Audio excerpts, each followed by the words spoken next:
ଆଜି ଆପଣମାନଙ୍କ ପାଇଁ ଯେଉଁ ଅପଡେଟ୍ଟି ରହିଛି ସେଇଟା ହେଉଛି ଫେବୃଆରୀରେ ଲାଗୁ ହେବ ଆୟୁଷ୍ମାନ ଯୋଜନା। 13ରେ କେନ୍ଦ୍ର ଓ ରାଜ୍ୟ ମଧ୍ୟରେ ଚୁକ୍ତିପତ୍ର ପକ୍ଷ ସ୍ୱାକ୍ଷର।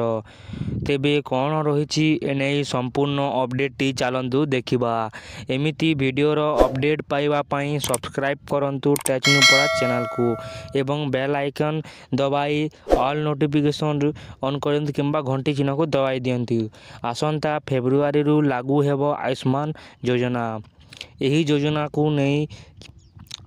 ଯୋଜନା ନେଇ କେନ୍ଦ୍ର କ୍ୟାବିନେଟରେ ପାରିତ ହେବ। ଏହାପରେ ଆସନ୍ତା 13 ତାରିଖରେ କେନ୍ଦ୍ର ଓ ରାଜ୍ୟ ସରକାରଙ୍କ ମଧ୍ୟରେ ଚୁକ୍ତିପତ୍ର ସ୍ୱାକ୍ଷରିତ ହେବ। ଏହାପରେ ହିତାଧିକାରୀଙ୍କୁ କାର୍ଡ ବଣ୍ଟନ କରାଯିବ ବୋଲି ସ୍ୱାସ୍ଥ୍ୟମନ୍ତ୍ରୀ ଡକ୍ଟର ମୁକେଶ ମହାଲିକ ସୂଚନା ଦେଇଛନ୍ତି। ରାଜ୍ୟରେ 3.5 କୋଟି ଲୋକଙ୍କୁ ମିଳିବ ସ୍ୱାସ୍ଥ୍ୟ କାର୍ଡ।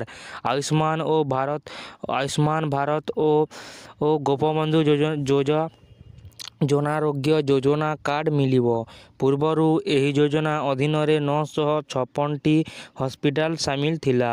ଏବେ ସମଗ୍ର ଭାରତ ବର୍ଷରେ 2700 ହସ୍ପିଟାଲରେ ହିତାଧିକାରୀ ଚିକିତ୍ସା ପାଇପାରିବେ। ଇନ୍ସୁରାନ୍ସ ନୁହେଁ, ଲୋକଙ୍କୁ ଆଶ୍ୟୁରାନ୍ସ ମୋଡରେ ଚିକିତ୍ସା ମିଳିବ ବୋଲି ଶ୍ରୀ ମହାଲିକ କହିଛନ୍ତି।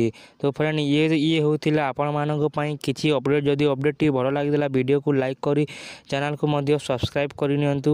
ପାଖରେ ଥିବା ଘଣ୍ଟି ଚିହ୍ନକୁ ଦବାଇ ଦିଅନ୍ତୁ। ଧନ୍ୟବାଦ ବା ସାଙ୍ଗମାନଙ୍କ ସହିତ ସେୟାର କରନ୍ତୁ।